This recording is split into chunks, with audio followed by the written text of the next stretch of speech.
What if the greatest love story ever told was only the beginning? Morning light falls softly over Pemberley. The house stands proud and still, just as it did years ago, its windows glowing gold as the sun rises over the hills.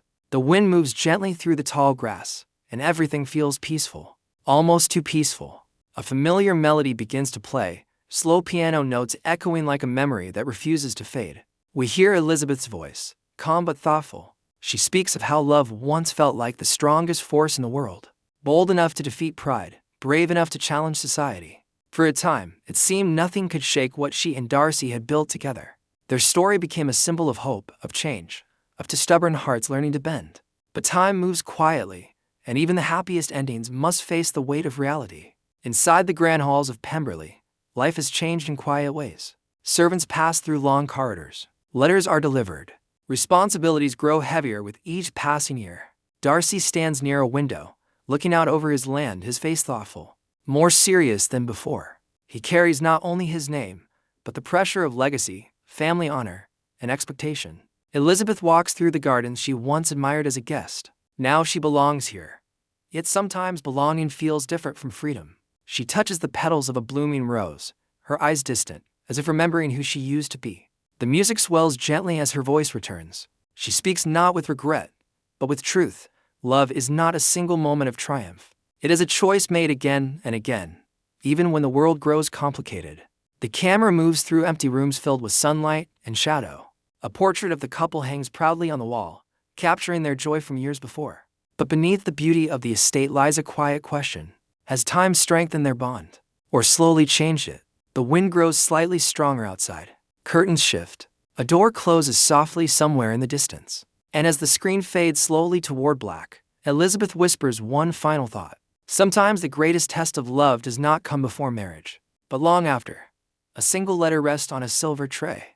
The wax seal is unbroken, but its presence feels heavy, almost urgent. The music shifts, the piano grows softer, and low strings begin to hum beneath it. Elizabeth stands alone in a quiet room, staring at the letter as if she already knows it carries more than words. Outside, distant thunder rolls across the sky. Though the day had begun in sunlight, something has changed.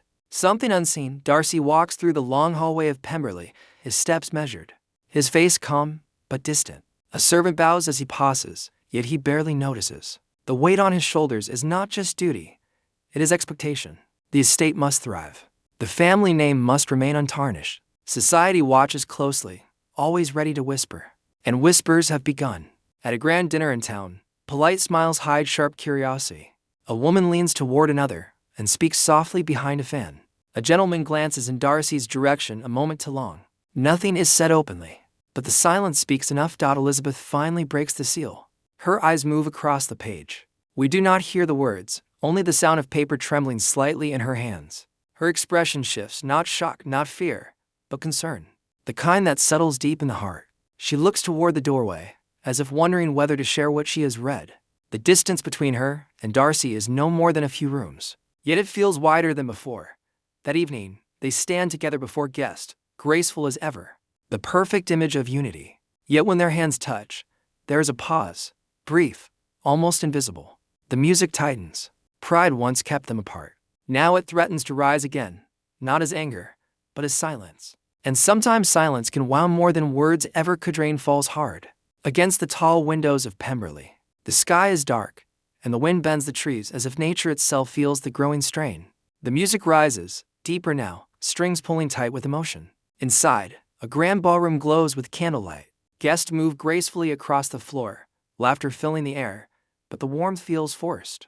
Elizabeth stands among them, her posture steady, her face calm, yet her eyes search the room. She finds Darcy across the crowd. He is speaking with another gentleman, his expression firm, guarded. Their eyes meet. For a brief second, the noise of the room fades. There is history in that look. Love, respect, memory, but also something new. Doubt. The camera moves closer as whispers circle the edges of the dance floor. Rumors travel fast in a world ruled by reputation. A disagreement about land. A family dispute.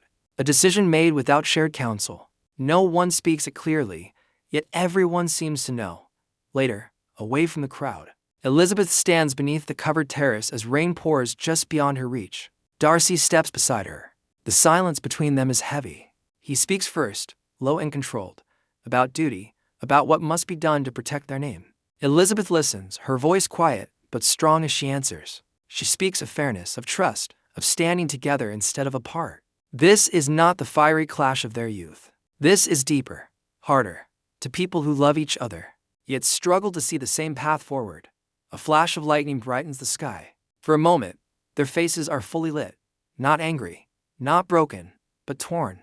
Love remains. But love alone may not be enough if pride begins to guide their steps once more. The storm fades into silence. Morning returns, but the light feels different now, softer, uncertain. A single ring rests on a wooden table near the window, not removed in anger, but placed there in thought. Elizabeth stands at the edge of the garden, the wind gently moving her dress. Darcy watches from the doorway, as if unsure whether to step forward or let her walk away. Her voice breaks the silence. Love is not proven in grand moments, she says, but in the quiet choice to stay when staying is hardest. Darcy closes his eyes for a brief second, as if battling his own pride. The music swells one last time. Fade to Black. Pride and Prejudice to summer 2026.